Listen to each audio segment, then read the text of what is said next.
te glorifie, que nous puissions entendre et comprendre.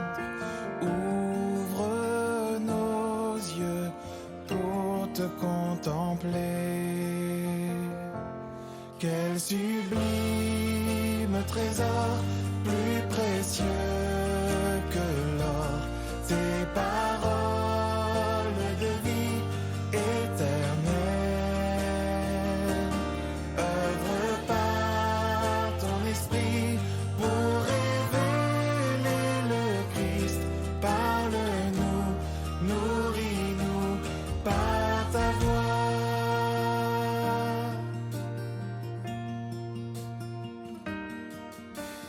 Ta parole convainc de péché et nous change pour te ressembler.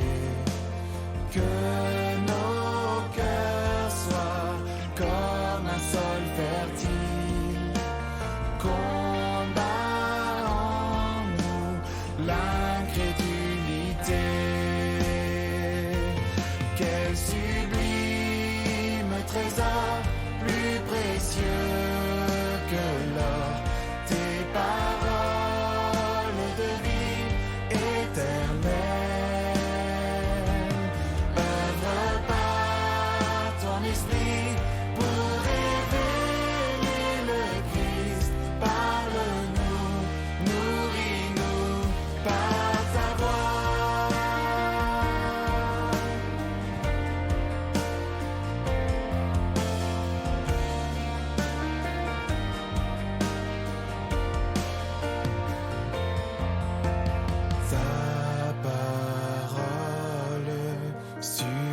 Fondation, l'espérance des générations.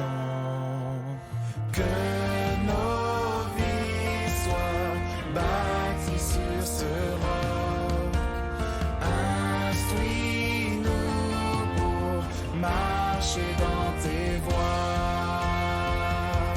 Quel sublime trésor, plus précieux que l'or, tes paroles de vie éternelle. Œuvre par ton esprit pour révéler le Christ. Parle-nous, nourris-nous par ta voix. Quel sublime trésor, plus précieux que l'or, tes paroles de vie éternelle. Œuvre par ton esprit pour révéler le Christ. Parle-nous, nourris-nous par ta voix. Parle-nous, nourris-nous par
promis.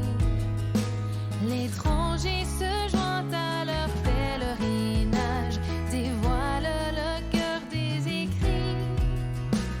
Dans leur esprit, il fait éclore ce plan sauveur sûr et fort. La vérité inespérée, il est mort pour sauver. Alléluia, Jésus vit, mort anéanti, salut accompli. Alléluia. Bonjour à tous, à toutes. C'est un plaisir pour moi de vous accueillir au nom de l'Église chrétienne évangélique, que vous soyez présents ici dans la salle du bas, dans la salle du haut, que vous nous regardiez via le lien YouTube, la chaîne YouTube de l'Église. C'est vraiment une joie d'être ensemble pour célébrer ce culte, pour avoir ce temps de culte tous ensemble. Donc, je m'appelle Stéphane, je suis l'un des responsables de l'Église. Et encore une fois, c'est une joie de vous accueillir dans ce temps que nous voulons pour la gloire de notre Dieu, notre Père Céleste. Pour introduire le temps de louange, de prière, de chant qui va suivre, je voudrais revenir sur un texte des Actes, un simple verset des Actes. Ça fait maintenant depuis quelques semaines qu'on a démarré une série sur les Actes des Apôtres de prédication et on va poursuivre encore cette série avec Raphaël ce matin qui nous apportera la parole de Dieu. Et dans Acte 20, au verset 35, Paul est avec quelques responsables de l'église d'Éphèse et cite une phrase de Jésus. Alors cette phrase est un peu particulière dans le sens qu'on ne la retrouve dans aucun des évangiles. Donc c'est sans doute la tradition orale qui a transmise à Paul cette phrase, une phrase qui est passée dans la postérité pour ainsi dire, une phrase que vous pouvez peut-être entendre dans d'autres cadres que dans un cadre spirituel. Il est écrit au Acte 20 verset 35, « Souvenons-nous de ce que le Seigneur Jésus lui-même a dit, il y a plus de bonheur à donner qu'à recevoir. Il y a plus de bonheur à donner qu'à recevoir. » Est-ce que c'est vraiment le cas pour nous ce matin, cet après-midi? Est-ce que c'est cette attitude de cœur qui nous caractérise, qui me caractérise pour ce temps de culte? Je crois que ces mots de Jésus, il y a plus de bonheur à donner qu'à recevoir, s'appliquent en particulier pour ce temps de culte aussi. En venant au culte, on reçoit beaucoup, bien sûr. On reçoit un enseignement, celui de Raphaël, ce matin, de la part de Dieu, bien entendu. On reçoit des nouvelles des uns des autres aussi, et c'est important. Mais il me semble que le culte est avant tout un temps dans notre semaine où on est là pour donner à Dieu, pour rendre à Dieu. Donner à travers nos voix un chant, une prière, la lecture d'un passage de la Bible. Donner notre louange, notre adoration à notre Seigneur. C'est ce qui caractérise le centre du culte. Nous sommes là pour donner notre adoration, notre louange au Seigneur des Seigneurs, au Roi des Rois. Et ce matin, si nous sommes venus uniquement dans l'idée de recevoir quelque chose, alors je pense qu'on a déjà loupé le coche. On n'est pas dans le bon plan. J'espère que chacun et chacune ce matin, et moi le premier aussi, nous sommes venus avec cette intention de donner à Dieu, de donner notre louange, notre adoration à Dieu. Et que nous ayons ces mots de Jésus-Christ lui-même. Il y a plus de bonheur à donner qu'à recevoir dans nos cœurs pendant ce temps de louange, d'adoration qui va suivre. On va voir maintenant 3 chants qui vont se suivre. Le numéro 81, Ensemble. Ensuite, le numéro 127, Je veux n'être qu'à toi. Et le 233, Comment te dire, pour le temps de culte ici. Ceux qui sont sur YouTube auront d'autres chants. Et après, nous aurons un temps de prière. Et que pendant ce temps de chant, ce temps de prière, nous ayons à cœur de donner à Dieu notre adoration. Je vous invite à vous lever et que nous puissions reprendre déjà ce premier chant ensemble.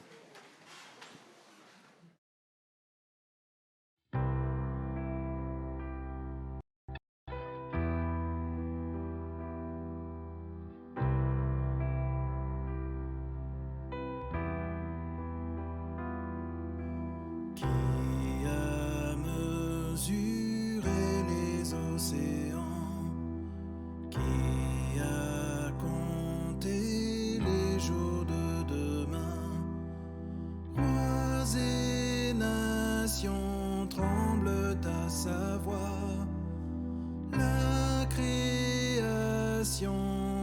l'exalte avec joie.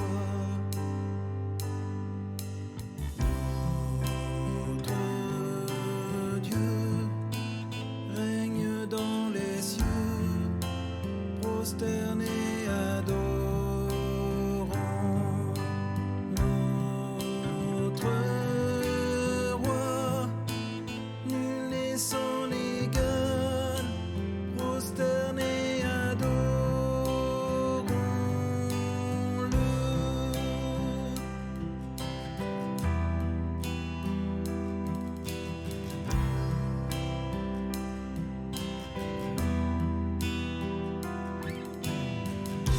Sont de l'Esprit de l'Éternel, qui sait l'éclairer de ses conseils.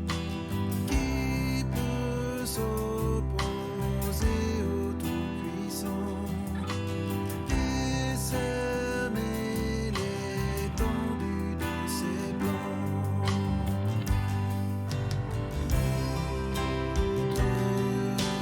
Dieu règne dans les cieux, prosterné adorons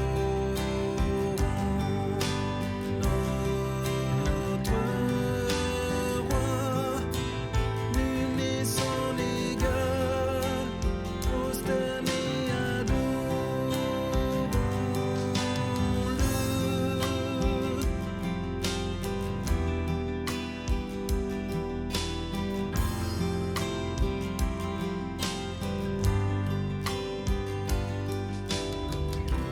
S'est laissé clouer sur la croix, de nos péchés portant tout le poids. Dieu éternel se donne humblement. Jésus est élevé pour tous les temps. Notre Dieu règne dans les cieux, prosterné adorons notre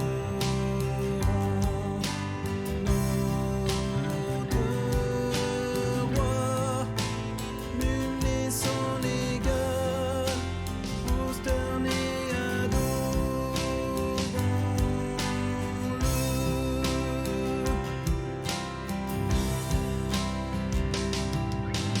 Tu règnes à tout jamais, remplisse la terre.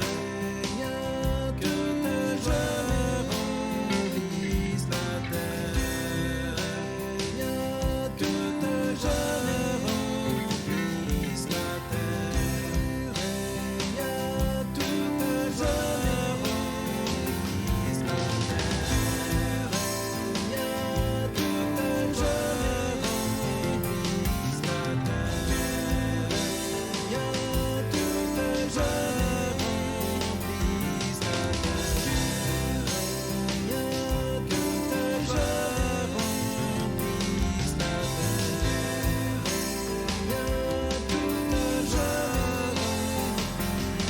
terre. Notre Dieu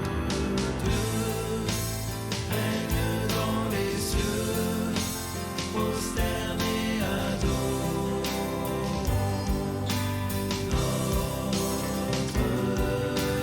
roi, nul n'est sans égal, prosterné adorons notre Dieu règne dans les cieux, prosterné adorons notre roi, nul n'est son égal, prosterné adorons-le.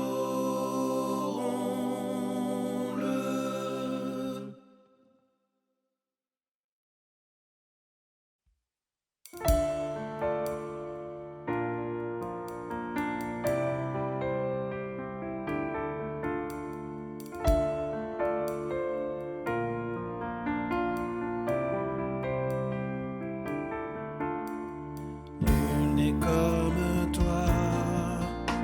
Dieu puissant éternel, tu nous as consolés, tu nous as relevés, ton amour est si fort pour restaurer, sauver.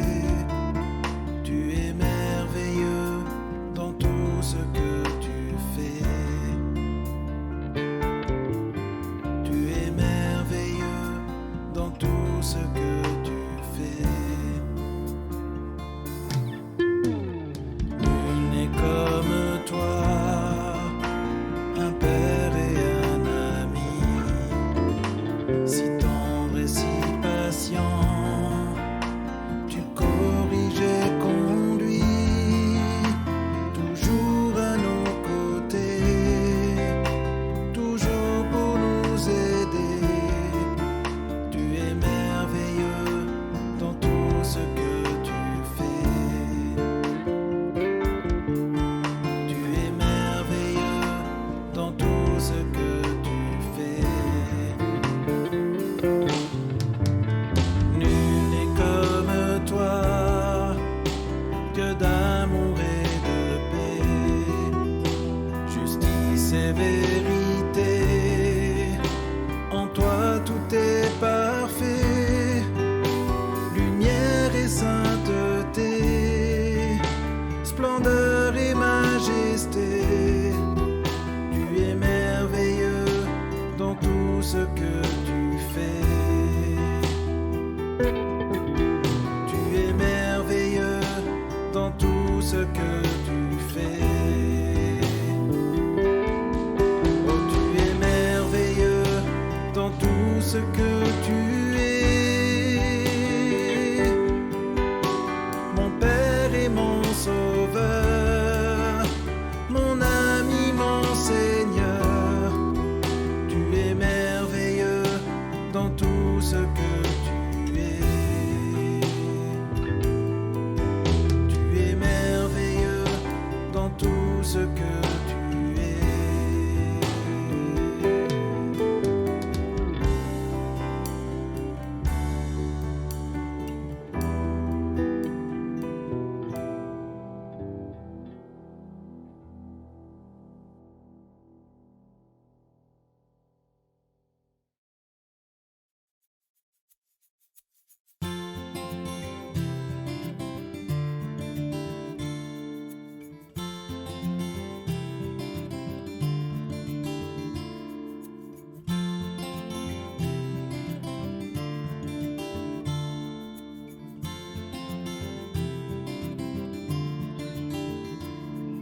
Je louerai l'Éternel de tout mon cœur.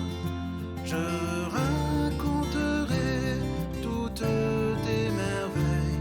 Je chanterai ton nom. Je louerai l'Éternel de tout mon cœur.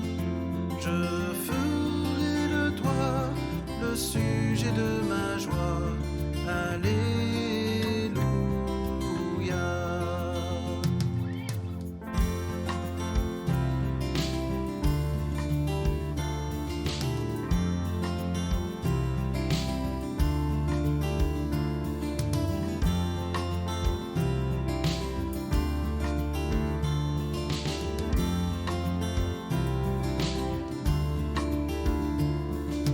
Dieu voit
En lui, pour lui, tout fut créé. Image du Dieu invisible, vivant de toute éternité. Nous louons Christ, Dieu infini, chef de l'Église, tête du corps. La plénitude habite en lui, qui seul s'est levé de la mort. Par son amour réconcilié, uni à celui qui libère, de tous nos péchés pardonnés, nos cœurs s'élèvent sur cette terre.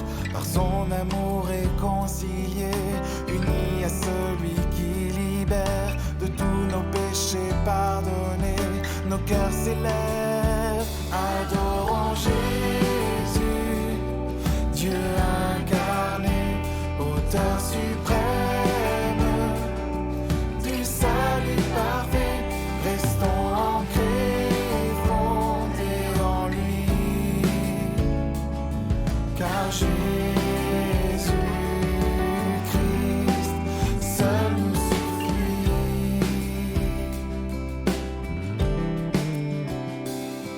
Nous rendons gloire à Dieu le Père, dont l'œuvre arrache de l'ennemi. Il nous transporte dans sa lumière pour saisir l'héritage promis. Nous qui étions des étrangers, par nos pensées des ennemis, la mort du Fils fut notre paix. Dieu nous a rendus saints pour lui. Par son amour réconcilié, unis à celui qui libère, de tous nos péchés pardonnés, nos cœurs s'élèvent sur cette terre. Par son amour réconcilié, unis à celui qui libère, de tous nos péchés pardonnés, nos cœurs s'élèvent. Adorons Jésus, Dieu incarné, auteur suprême du salut parfait. Restons ancrés, fondés en lui, car Jésus Christ seul nous suffit. Adorons Jésus, Dieu incarné, auteur suprême du salut parfait. Restons ancrés, fondés en lui, car Jésus Christ seul nous suffit.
Jésus dans le jardin, il accepte notre dû.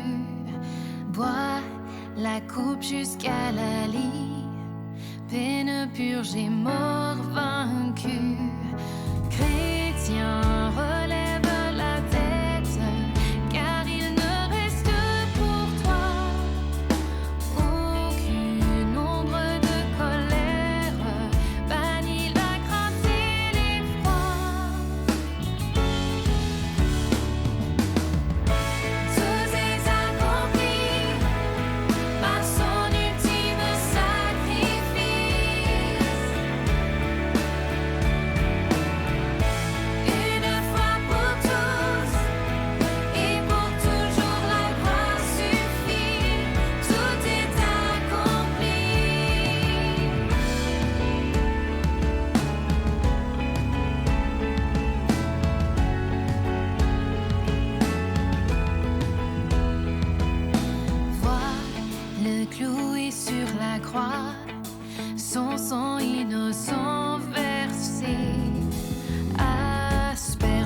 prier notre Seigneur. Bien maintenant le temps d'enseignement, comme je disais, c'est Raphaël qui va nous apporter la prédication. On va suivre nos pérégrinations dans le livre des Actes. Et juste prier pour toi, Raph, et que le Seigneur vraiment nous bénisse et bénisse sa parole à travers toi encore. Oui, Seigneur, merci pour ce temps d'enseignement où tu veux parler à nos cœurs, aux uns et aux autres. Tu veux mettre tes mots dans la bouche de Raphaël. Merci pour le travail en amont qui a été fait de son côté pour préparer ce texte, pour nous préparer cet enseignement. Nous prions que le Saint-Esprit puisse illuminer nos cœurs, Seigneur, pour que nous puissions être touchés par ta grâce et pour que nous puissions mettre en pratique ce que tu veux que nous mettions en pratique dans nos vies. Amen.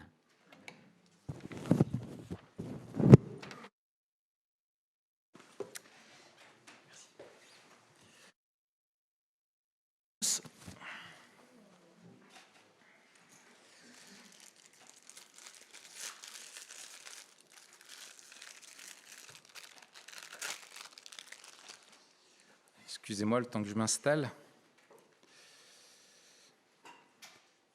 Hop.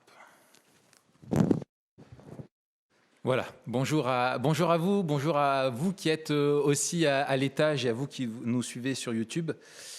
Oui, j'ai eu un petit problème de tondeuse, mais c'est pas grave, ne t'inquiète pas maman, ça repousse. Certains croient que je l'ai fait exprès. Je laisse le doute. Alors, nous allons continuer notre série dans le livre des Actes des Apôtres.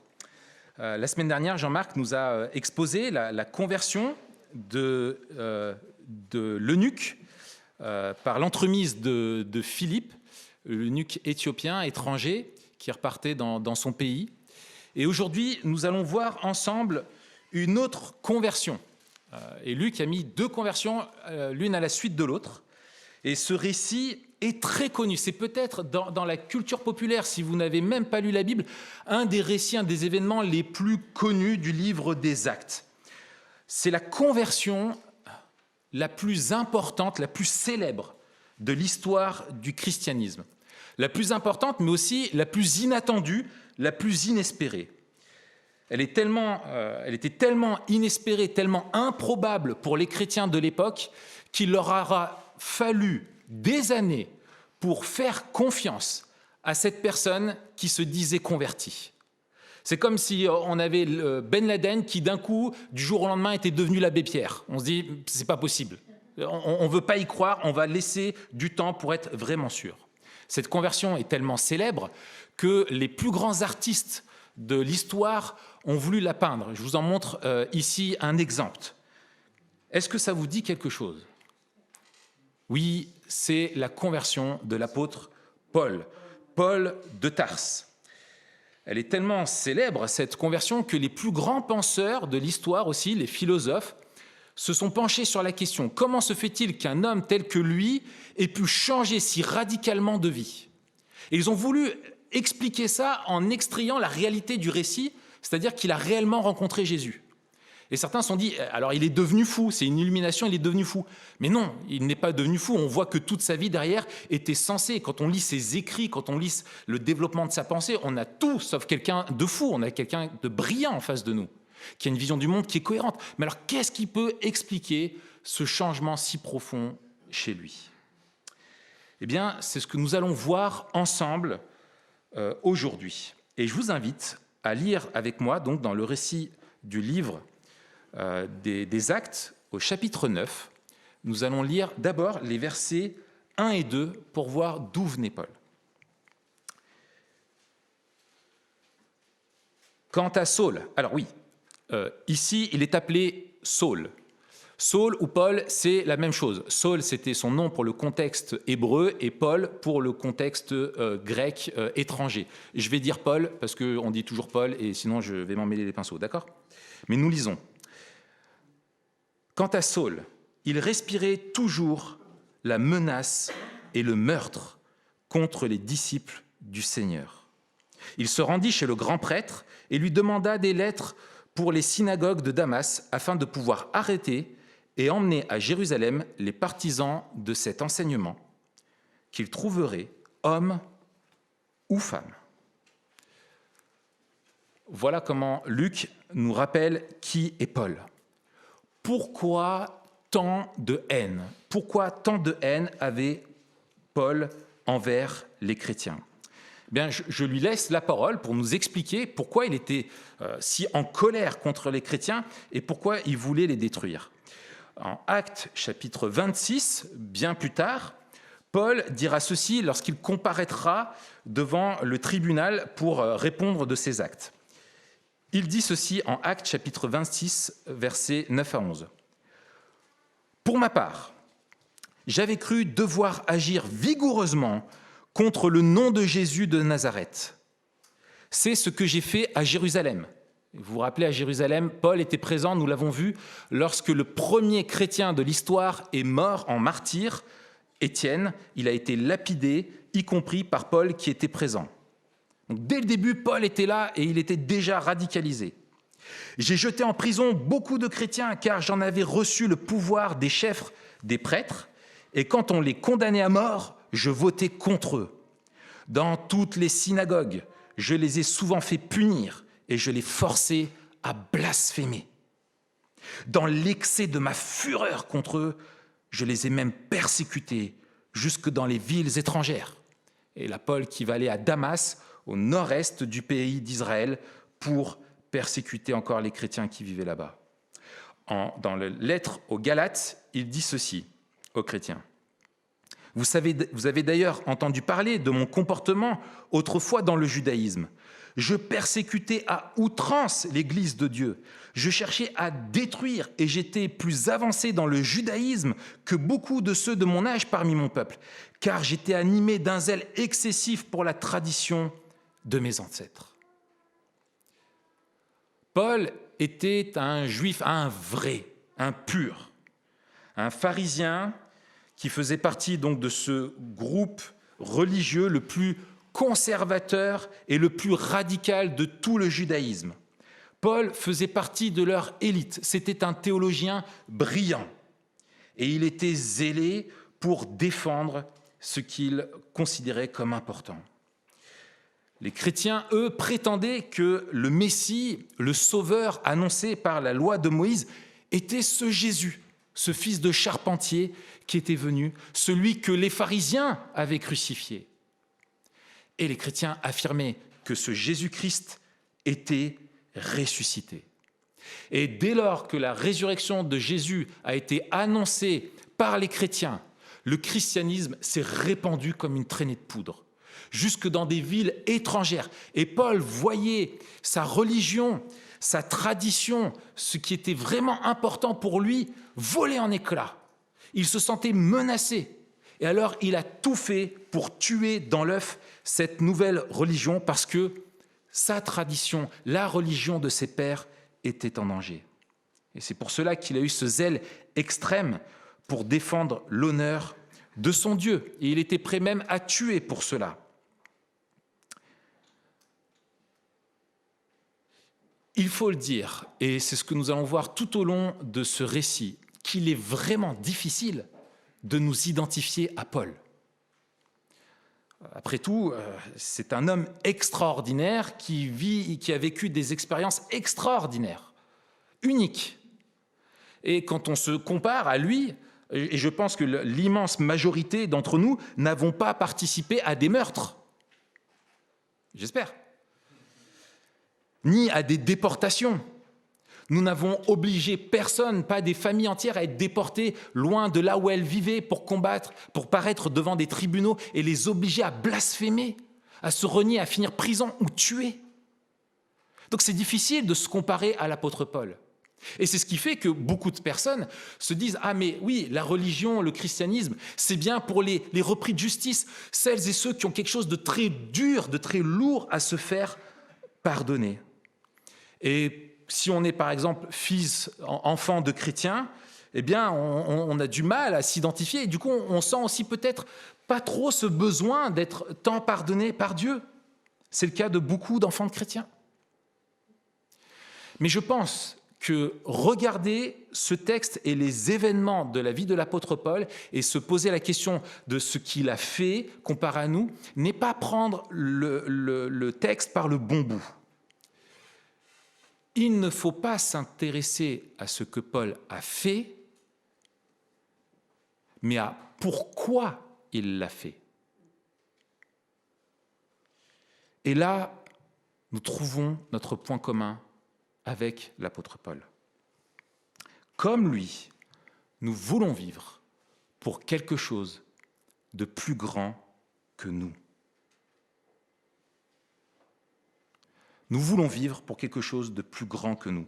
Paul était prêt à tout pour défendre ce qu'il y avait de plus précieux à ses yeux, de plus précieux pour lui, sa religion. Il croyait que c'était bien et juste ce qu'il faisait devant Dieu. Il en était convaincu à 200%. C'est ce qui donnait un sens à sa vie, une valeur, une reconnaissance sociale. C'est ce qui le rendait fier et le faisait se croire au-dessus de tous les autres. Il était convaincu d'être quelqu'un de très vertueux. Pourquoi ? Parce que nous voulons tous vivre pour quelque chose qui nous dépasse, quelque chose de plus grand que nous, pour une chose qui nous donne un sens. C'est pour cela que certains s'engagent dans l'entrepreneuriat, que d'autres s'engagent dans politique pour donner une vision cohérente au monde, que d'autres s'investissent dans des associations qui vont refléter leurs valeurs et des causes qui leur paraissent justes. C'est pour cela que des personnes se battent pour défendre des causes de la société qu'ils ont à cœur. On peut penser à tous les mouvements qui traversent nos sociétés aujourd'hui. On peut penser à MeToo, on peut penser aux États-Unis à Black Lives Matter, on peut penser à la préoccupation de la sauvegarde de la planète. Nous voulons nous battre pour quelque chose qui nous dépasse et qui nous paraît important. Les religieux aussi font ça. Certains le font avec des bonnes motivations, d'autres des moins bonnes, d'autres des terribles. Et des personnes se battent pour des causes qu'ils ont à cœur et sont même prêts à aller jusqu'à tout, même jusqu'au meurtre. Et c'était le cas de l'apôtre Paul. Et peut-être que vous ne vous retrouvez pas dans ces exemples-là, que ces causes vous paraissent loin de vous. Mais vous comme moi, nous vivons forcément pour quelque chose qui compte vraiment à nos yeux, qui est plus que simplement notre survie, quelque chose qui va nous rendre fiers, quelque chose qui est précieux pour nous et que nous voulons préserver. C'est ce qui nous donne du sens. Cela peut être la réussite des études, la réussite professionnelle, le statut, la carrière, l'image que l'on va donner au monde de nous-mêmes, une passion comme un sport ou un art, ou peut-être la réussite de notre famille, l'éducation de nos enfants, notre réputation là où nous vivons. Pourquoi vivons-nous ? Et si nous nous rendions compte que tout ce pourquoi nous vivons, ce qu'il y a de plus précieux pour nous, ce qui compte le plus, était notre plus grande erreur. Vous imaginez comme notre monde s'effondrerait ? Eh bien, c'est ce qui est arrivé à Paul.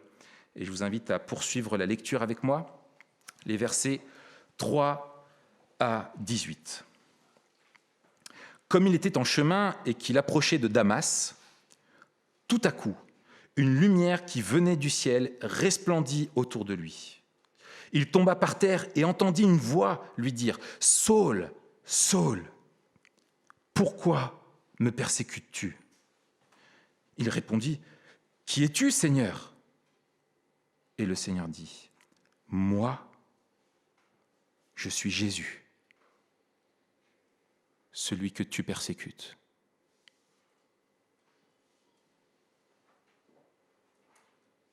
Lève-toi, entre dans la ville et on te dira ce que tu dois faire. Les hommes qui l'accompagnaient s'arrêtèrent, muets de stupeur. Ils entendaient bien la voix, mais ils ne voyaient personne.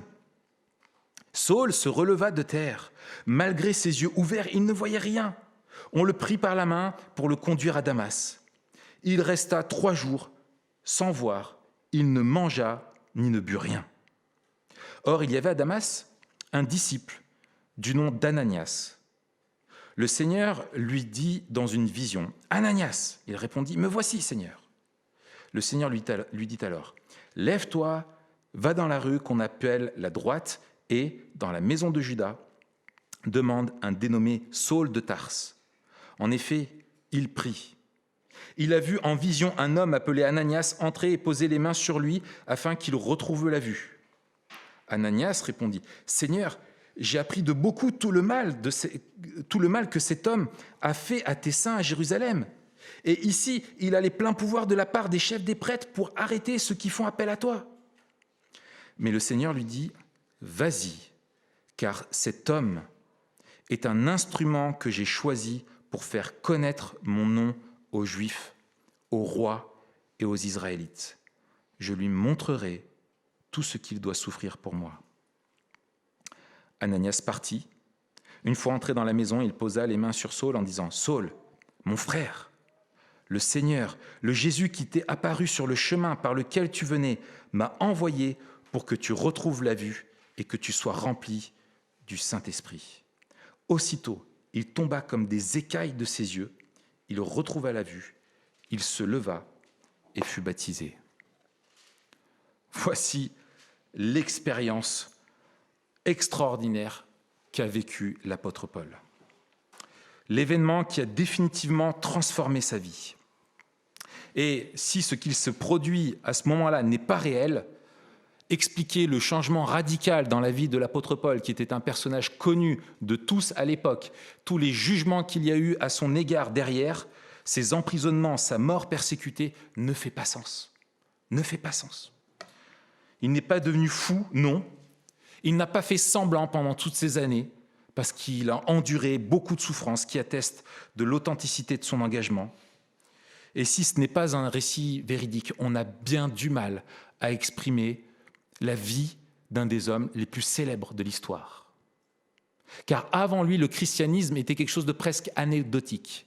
Mais par son engagement, par sa mission, l'évangile, le message de Jésus va se répandre dans le monde entier de l'époque. En quelques années, l'Empire va vaciller. Au regard de l'histoire, explique George Littleton, un commentateur du XVIIIe siècle, la conversion et l'apostolat de Paul, sérieusement considérés, sont en eux-mêmes la démonstration suffisante pour prouver que le christianisme est une révélation de Dieu, dit-il. Paul fait une expérience extraordinaire. Et la première chose que je veux souligner de cette expérience, c'est que c'est une révélation divine et irrésistible. Jésus, non, n'a pas frappé à la porte du cœur de Paul en lui disant « Coucou, c'est moi. Si tu veux bien, fais-moi une petite place, je me mettrai dans un coin et je ne te dérangerai certainement pas. » Non, Christ n'est pas quelqu'un qu'on peut décider d'accepter ou non. Christ est le roi, il intervient à son initiative d'une manière définitive. Il le terrasse, littéralement il le met à terre.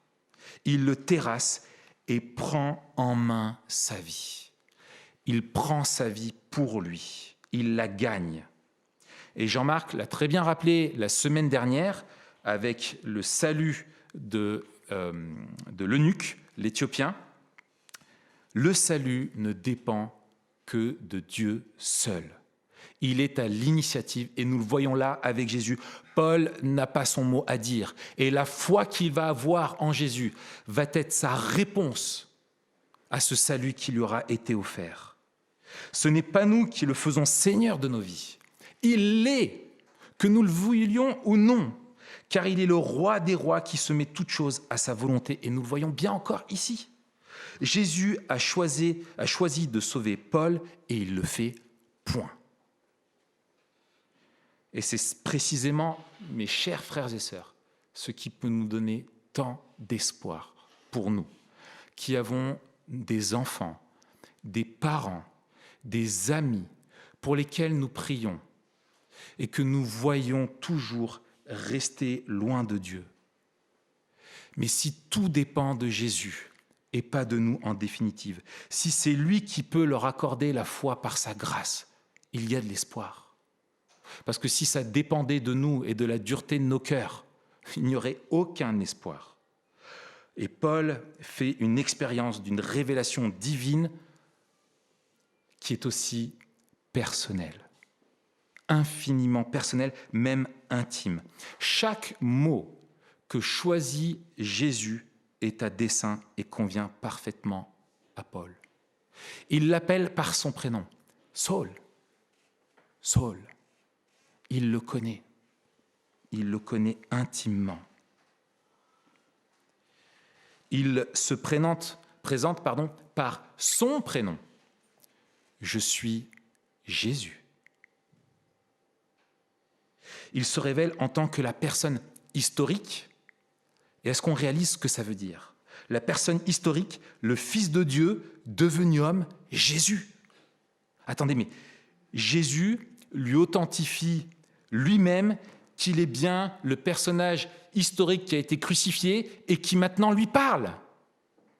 Lui parle en se révélant à lui comme Dieu se révélait dans l'Ancien Testament, à ses prophètes, comme il l'a fait à Moïse et à tant d'autres personnes. La lumière, la gloire, la voix qui vient du ciel, on le retrouve de partout dans l'Ancien Testament. Et c'est ce Jésus historique, ce fils de charpentier. Si Jésus est celui qui se présente à lui, il est ressuscité. Et s'il est ressuscité, il est Dieu. Et s'il est Dieu, alors Paul, qui croyait servir Dieu, était en fait l'ennemi de Dieu. Et Jésus lui dit, pourquoi me persécutes-tu ? Lui qui croyait faire du bien à Dieu et vivre au nom de Dieu était en fait l'ennemi de Dieu. Et il ne pouvait que l'être tant que Jésus ne se révélait pas à lui. Extraordinaire. Et il lui dit, tu me persécutes, moi, alors qu'il persécutait des chrétiens. Mais en persécutant les chrétiens, eux qui sont unis à Jésus, Jésus qui s'est identifié à eux, Jésus qui les a intégrés en lui, ils sont en sécurité avec lui. En persécutant les chrétiens, c'est lui qu'ils persécutent. Je crois qu'on ne peut pas imaginer le choc que ça a dû être pour lui. Lui qui voulait servir Dieu, lui qui était fier de ce qu'il faisait, lui qui pensait être justifié par ses actes, lui qui se pensait être un modèle pour tous les Juifs. En fait, il se rend compte qu'il était le pire ennemi de Jésus. Et que s'est-il passé pendant ces 3 jours ? 3 jours, sans boire, sans manger, aveuglé, sans savoir combien de temps ça durerait. Qu'est-ce qui s'est passé dans sa tête ? Le texte nous donne un tout petit indice. Verset 11, il prie. Et je crois que pendant 3 jours, en état de choc, il a vu toute sa vie s'effondrer. Il a vu que tout ce pourquoi il se battait, toute sa compréhension de Dieu était erronée depuis le début. Il doit repenser à Étienne et à tous les autres. Et il doit être infiniment triste. Et il se repent. Il réalise les conséquences de sa folie, de son ignorance, de tout ce qu'il a fait. Et pendant ces 3 jours, il a aussi compris la grâce. Le Jésus qui se révèle à lui et qui lui pardonne, qui va le renouveler. Il lui a compris son amour. Et pendant ces 3 jours dans les ténèbres, eh bien, il a mieux compris, je pense, aussi la crucifixion de Jésus, qui a passé 3 jours, lui, dans la mort.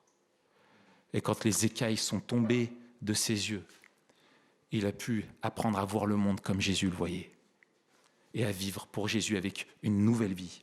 Jésus l'a en quelque sorte tué pour le faire renaître. Il lui a donné une vie nouvelle. Et c'est pour ça que Paul dira que nous sommes des nouvelles créatures en Jésus-Christ. Et difficile encore une fois pour nous de nous identifier à lui, à cette expérience de conversion, parce que nous ne vivons pas d'expériences aussi extraordinaires. Et nous en entendons parfois des personnes qui ont connu des expériences de conversion vraiment extraordinaires. Nous aimerions vivre une expérience aussi saisissante que celle de Paul, quoique pas sûr en fait, peut-être trop effrayant. Mais la conversion de Paul est unique, parce que Paul est unique, parce que sa mission était unique, et que Jésus devait se révéler à lui d'une façon bien particulière, lui directement, il devait le voir pour que son apostolat soit authentifié et que les autres apôtres puissent également l'attester. Mais chaque conversion est unique. Chaque conversion est unique. Juste avant, nous avons vu celle d'un Éthiopien qui est tellement banale. Il a fait une étude biblique. Il lisait dans le livre d'Ésaïe, on lui a expliqué, il a cru, il s'est fait baptiser, et voilà. Et là, à côté de ça, nous avons quelque chose d'extraordinaire. Donc je ne crois pas que c'est l'expérience comme Paul l'a vécue que nous devons chercher, mais nous devons comprendre que si une conversion est unique dans ses circonstances et dans sa manifestation, toutes les conversions sont de la même nature que celle de l'apôtre Paul. Toutes celles et ceux qui sont nés de Jésus-Christ, qui sont chrétiens nés de nouveau, ont vécu les mêmes choses. Toute conversion est une expérience spirituelle, surnaturelle, une rencontre personnelle avec Jésus-Christ ressuscité par le Saint-Esprit. Nous avons également besoin d'être terrassés par Jésus, besoin de réaliser notre aveuglement spirituel, de reconnaître que ce pourquoi nous vivions et qui n'était pas Christ était quelque chose qui faisait de la peine à Dieu. Nous avons besoin de comprendre que Jésus a pris notre place et notre condamnation et que la première place de notre vie doit revenir à Christ seul. Nous avons besoin aussi de réaliser que seul son amour, sa grâce, peuvent nous justifier devant le Père. Nous avons besoin de vivre une expérience spirituelle, pas nécessairement spectaculaire, mais authentique. Et Paul dira ceci aux chrétiens, dans 2 Corinthiens 4, verset 6. En effet, le Dieu qui a ordonné que la lumière brille du sein des ténèbres a aussi fait briller, donc Dieu a fait briller sa lumière dans notre cœur pour faire resplendir la connaissance de la gloire de Dieu dans la personne de Jésus-Christ. Jésus n'apparaît pas forcément physiquement devant nous dans sa lumière et nous n'entendons pas sa voix comme dans un haut-parleur. Mais par la foi, le Saint-Esprit nous fait vivre la même rencontre que Paul et il fait briller dans nos cœurs la gloire resplendissante de Jésus-Christ. La conclusion est celle-ci.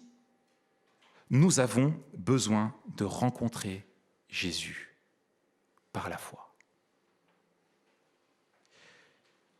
Je poursuis la lecture jusqu'au verset 30.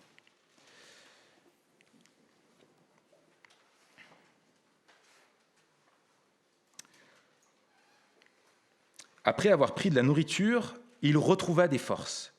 Il resta quelques jours avec les disciples. Il resta quelques jours avec les disciples qui étaient à Damas. Il se mit aussitôt à proclamer dans les synagogues que Jésus était le Fils de Dieu. Tous ceux qui l'entendaient étaient stupéfaits. Ils disaient « Mais n'est-ce pas l'homme qui persécutait à Jérusalem ceux qui font appel à ce nom-là ? Et n'est-il pas venu ici pour arrêter et les conduire devant les chefs des prêtres ?» Cependant, Saul se fortifiait de plus en plus et il confondait les Juifs qui habitaient à Damas en démontrant que Jésus est le Messie. C'est extraordinaire. Au bout d'un certain temps, les Juifs se concertèrent pour le supprimer. Mais leur complot parvint à la connaissance de Saul. On gardait les portes jour et nuit afin de pouvoir le tuer. Cependant, une nuit, les disciples le prirent et le descendirent le long de la muraille, assis dans une corbeille. Arrivé à Jérusalem, Saul essaya de se joindre aux disciples, mais tous avaient peur de lui, car ils ne croyaient pas qu'il était un disciple. Alors Barnabas le prit avec lui, le conduisit vers les apôtres et leur raconta comment, sur le chemin, Saul avait vu le Seigneur qui lui avait parlé et avec quelle assurance il avait prêché à Damas au nom de Jésus. Saul allait et venait avec eux, les apôtres, dans Jérusalem, et s'exprimait en toute assurance au nom du Seigneur. Il parlait aussi et discutait avec les hellénistes. Les hellénistes, c'est ceux qui avaient persécuté Étienne, et Paul avait persécuté Étienne avec eux. Mais ceux-ci cherchaient à le supprimer. L'ayant appris, les frères l'amenèrent à Césarée et le firent partir pour Tarse. Nous voyons ici que Paul rentre tout de suite dans sa nouvelle vie. Vous savez, certains, quand ils vont à la piscine, ils mettent d'abord le petit orteil, ensuite un deuxième orteil, un troisième, et puis on va centimètre par centimètre. Lui, Paul, il a plongé directement dedans.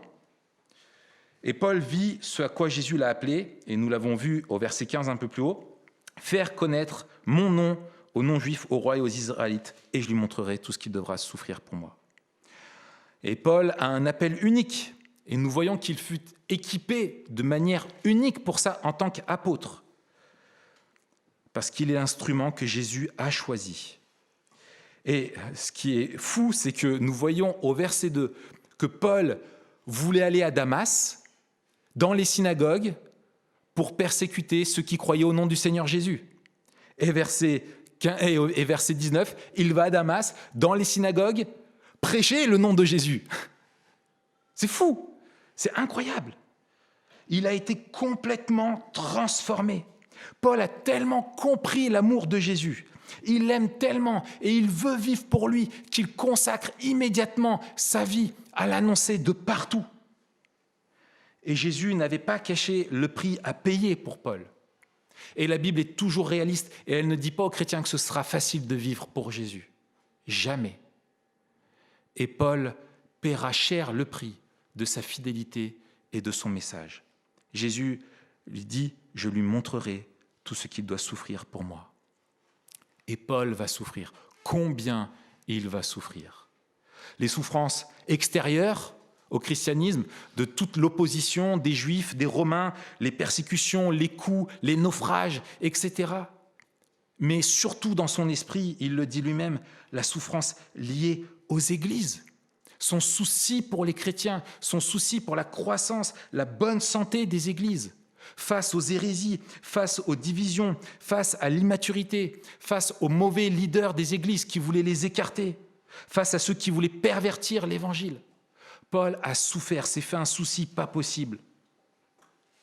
Mais nous verrons dans tout cela et dans tout le livre des Actes que la souffrance et l'opposition l'ont toujours accompagné et ont toujours été un moteur non voulu, contraint, mais qui a contribué au progrès de l'Évangile. Et nous le voyons ici, Damas, il prêche, persécuté, il s'en va, prêcher à Jérusalem, persécuté, il s'en va, il prêche ailleurs, persécuté, il va prêcher ailleurs, il va prêcher ailleurs, il va prêcher ailleurs. Plus il y a eu d'opposition, plus l'Évangile s'est répandu. Encore une fois, difficile de nous identifier à Paul. Nous partirons probablement pas tous prêcher l'Évangile de ville en ville et nous ne connaîtrons pas les persécutions, quoique nous ne savons pas qu'a vécu l'apôtre Paul. Mais il n'y a pas de conversion authentique sans changement ni difficulté. Dire que nous sommes sauvés par Jésus sans que cela nous change, sans que nous désirions vivre pour ce Jésus, même avec nos imperfections, même avec nos manquements, ne pas vouloir vivre pour Jésus tout en disant que Jésus nous a sauvés. C'est comme si dire que nous avions rencontré un 38 tonnes lancé à 120 km/h qui nous a percuté, que ça nous a changé et qu'on se tienne devant les autres comme ça. C'est pas possible. Quand on rencontre un 38 tonnes, ça nous change. Quand on rencontre Jésus, cela nous change aussi. Et si certains changements prennent du temps, nous voyons avec Paul que l'obéissance, elle, doit être immédiate. Elle commence par le baptême et elle commence tout de suite par l'annonce de l'Évangile. Et en voyant que c'est en obéissant qu'il se fortifie de plus en plus.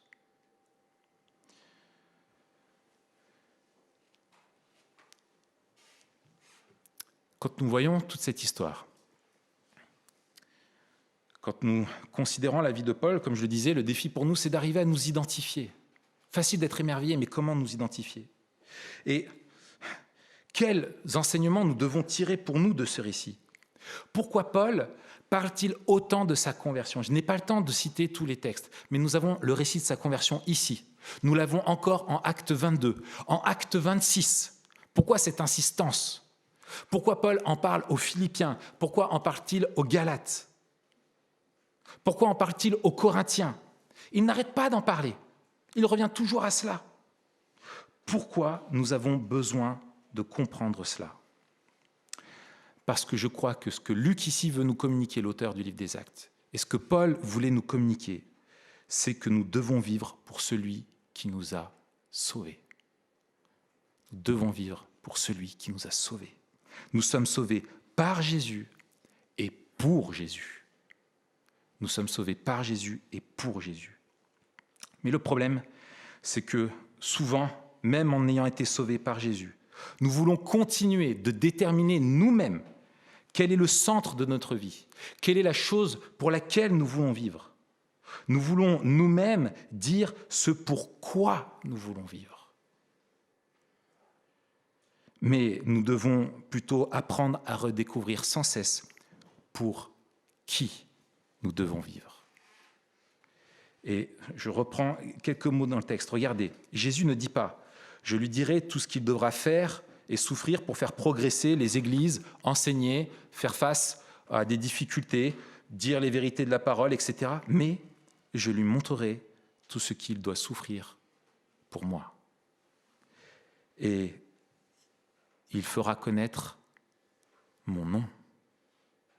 Et quand il se révèle à lui, il lui dit « Je suis moi, je suis Jésus ». Nous devons vivre pour celui qui nous a sauvés. Nous ne sommes pas appelés à vivre pour une cause que nous choisissons, mais pour une personne qui se révèle à nous pour nous sauver. Jésus nous sauve pour lui et il devient notre plus grand trésor. Nous sommes appelés à vivre pour lui, l'honorer, là où il nous place, dans notre contexte, dans nos vies. Mais souvent, notre risque, c'est de dissocier le quoi de notre salut du pourquoi de notre salut. De quoi nous sommes sauvés? De notre péché, de la condamnation. Mais pourquoi nous sommes sauvés? Afin de vivre pour celui qui nous a sauvés. Nous sommes appelés à vivre pour Jésus. Et l'Église doit vivre pour aider ses membres à vivre pour servir Jésus. Et on a ici quelques petits trucs comme ça. On voit que sans l'aide d'Ananias, de Barnabas et le soutien des apôtres, Paul n'aurait pas pu rentrer et sa mission ne serait pas allée bien loin. Il serait fait tuer dès le début.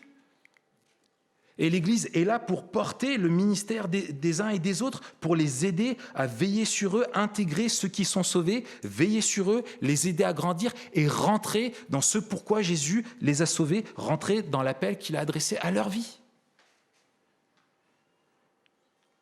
Et si nous qui avons été sauvés par Jésus, reconnaissons ce matin en voyant la vie de Paul et nous comparant à lui que nous avons échoué à vivre par Jésus?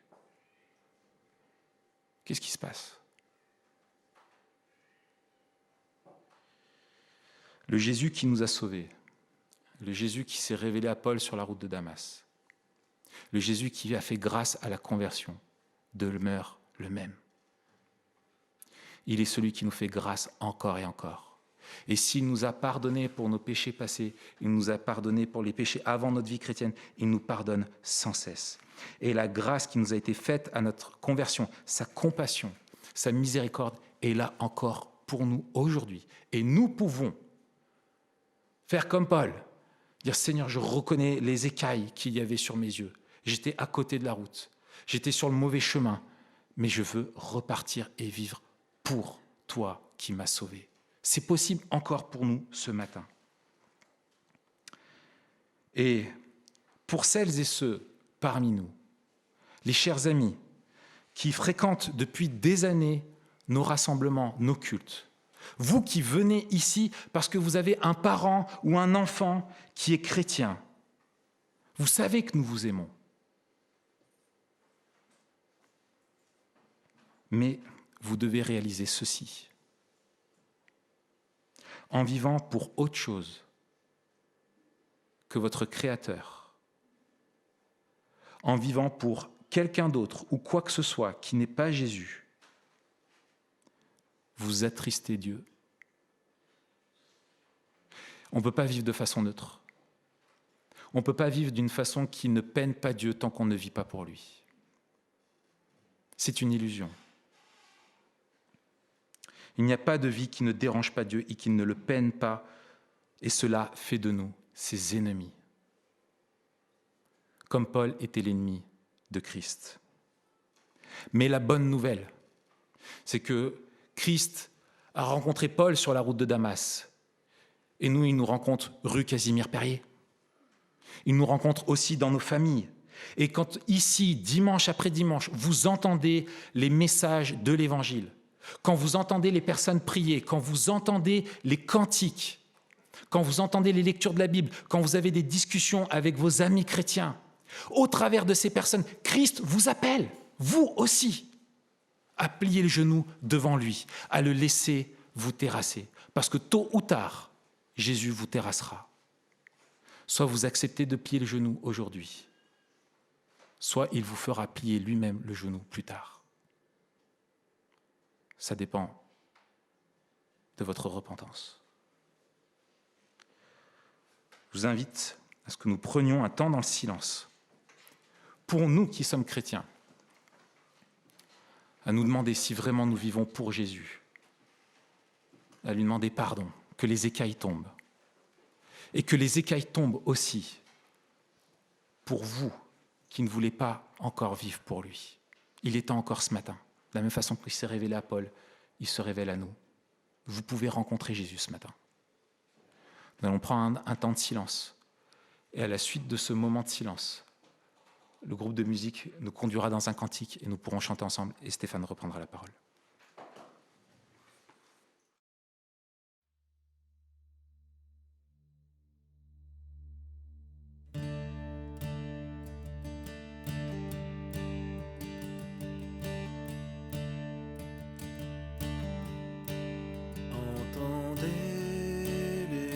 S'agite, Jésus sauve, dans le calme souffle sa grâce,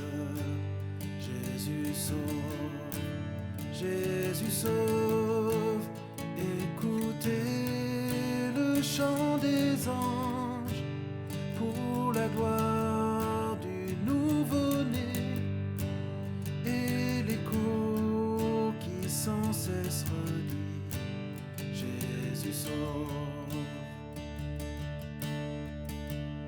Humblement glorifions le roi, Jésus sauve, prosternez-vous, c'est le Sauveur, Jésus sauve, vois les cieux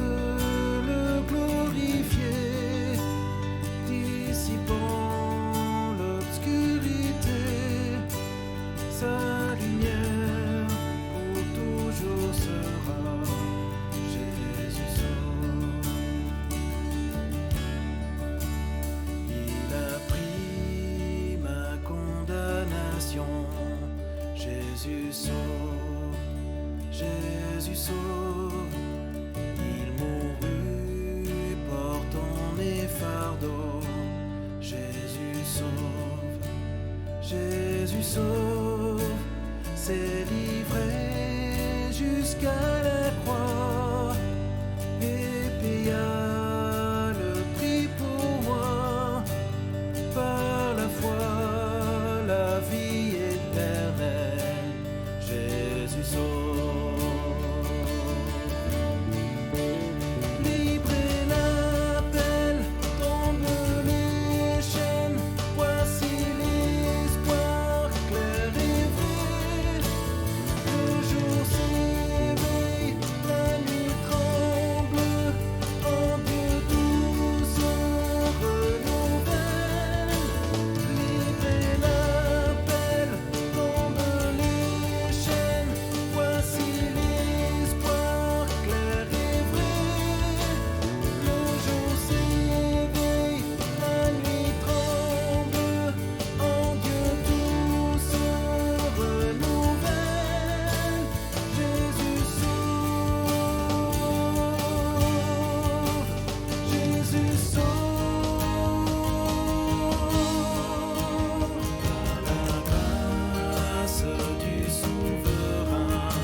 Merci encore, Raphaël, pour ce message, cette prédication qui vient du Seigneur.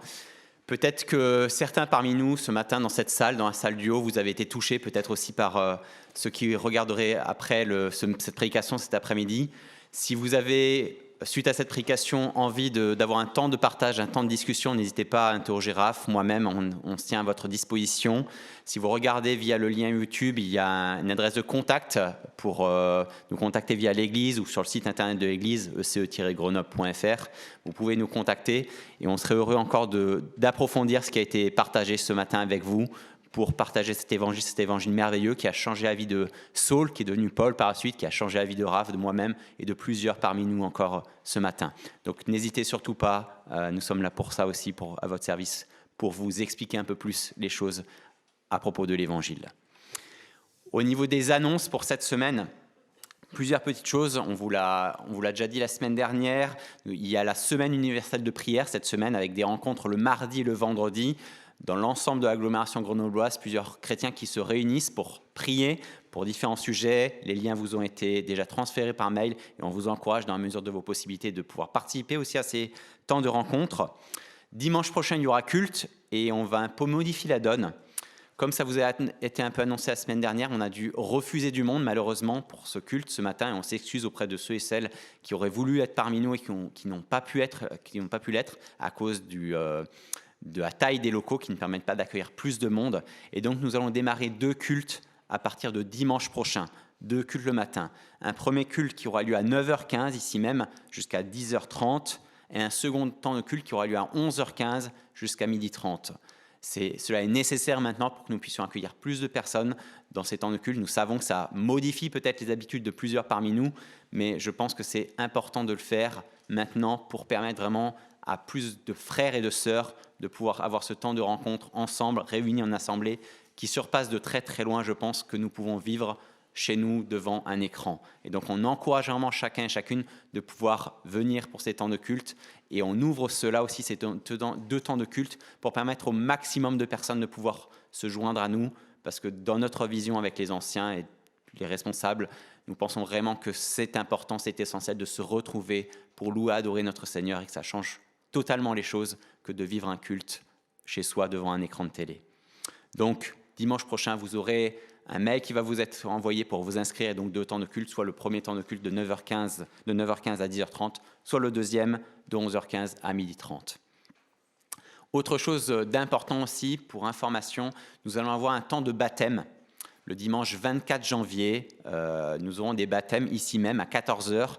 Là aussi, lié à la situation sanitaire, nous n'allons pas pouvoir accueillir beaucoup de monde en présentiel pour ce temps de baptême. Nous avons décidé de réserver le maximum de place pour les amis, familles des baptisés. On vous donnera les noms un peu plus tard, des personnes qui seront baptisées ce jour-là.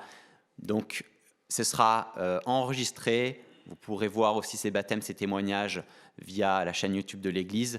Mais sachez déjà que nous aurons un temps de baptême le 24 janvier. Ça fait pas loin d'1 an, je pense, maintenant que nous n'avons pas pu avoir de baptême dans nos locaux et c'est vraiment avec beaucoup de tristesse et nous sommes heureux de pouvoir avoir ce temps de baptême dans quelques temps, dans 2 semaines pour les baptiser. Il y aura sans doute d'autres temps de baptême qui viendront par la suite parce qu'il y a quelques personnes qui n'ont pas pu se faire baptiser dans 2020 et nous avons la joie de pouvoir le faire en 2021.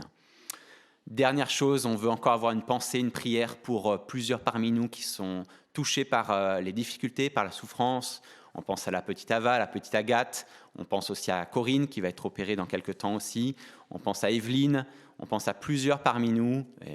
Peut-être qu'il y en a qui me manquent, mais vraiment, on veut prier pour ceux et celles qui, parmi nos frères et nos sœurs, parmi les enfants de nos frères et sœurs qui vivent des difficultés particulières, que le Seigneur soit avec eux, les entoure et les équipe. Et je propose simplement, pour conclure ce temps de culte qu'on a vécu ensemble, d'avoir une prière pour eux, après quoi on finira ce temps de culte. Seigneur, merci pour ton Église, merci pour les uns et les autres, Seigneur, qui composons cette Église et on se réjouit d'avoir des temps de rencontre maintenant présentiels où on peut être ensemble, en assemblée, réunis devant toi. Et Seigneur, on veut prier pour tous ceux et toutes celles en particulier qui ne peuvent pas être avec nous parce qu'ils sont victimes de maladies, de difficultés, Seigneur, personnelles. Et Seigneur, on veut te prier pour que tu les entoures, que tu entoures les enfants notamment, Ava et Agathe, que tu bénisses Corinne, Evelyne, plein d'autres aussi qui vivent des temps de difficultés, qui sont qui vivent des épreuves particulières, Seigneur, que tu puisses vraiment être avec toutes ces personnes, qu'elles puissent ressentir ta présence, que tu puisses les encourager, Seigneur, dans ta grâce. Amen.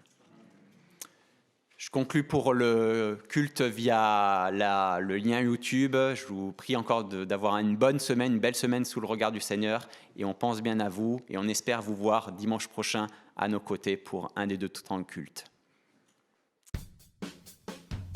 Nous sommes heureux d'avoir passé ce moment ensemble. Rendez-vous dimanche prochain à 17h30 sur notre chaîne YouTube. Pour mieux connaître notre Église, visitez notre site www.ecegrenoble.fr. Si vous désirez entrer en contact avec l'un des responsables, écrivez-nous à contact@ecegrenoble.fr. Retrouvez les liens du site et l'adresse de contact en description. À bientôt!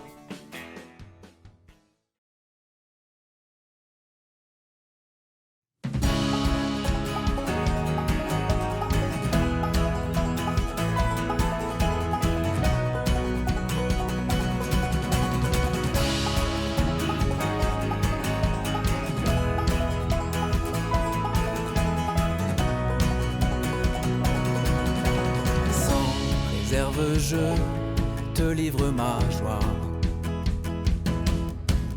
Elle vient de toi, mieux qu'un rêve et ma foi. Tu as fait qui je suis, je viens de toi. De ton souffle naît ma vie, entends mon cœur qui bat.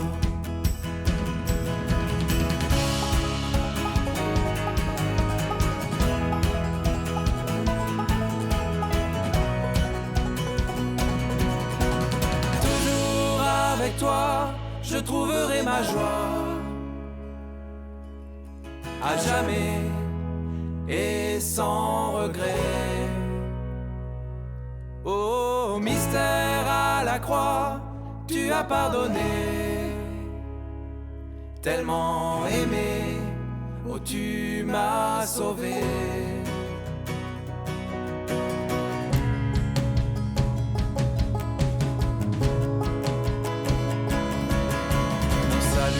Dieu mon roi, oh tu es mon or. Je veux m'attendre à toi, te célèbre encore. Vibre terre et acclame ton Père.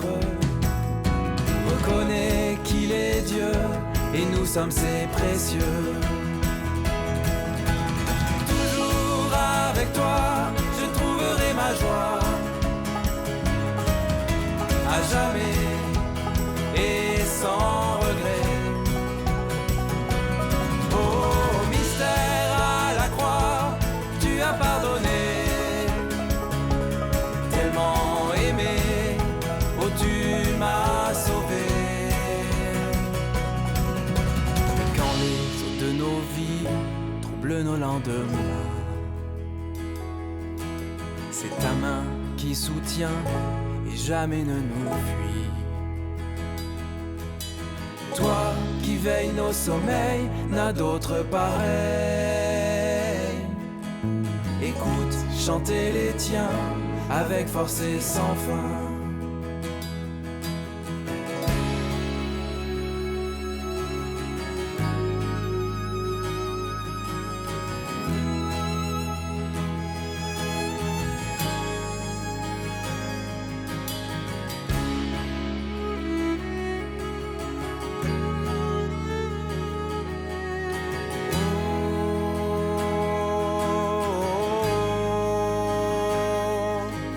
Écoute chanter les tiens avec force et sans fin. Écoute chanter les tiens avec force et sans fin. Écoute chanter les tiens avec force et sans fin. Écoute chanter les tiens. Toujours avec toi, je trouverai ma joie. À jamais et sans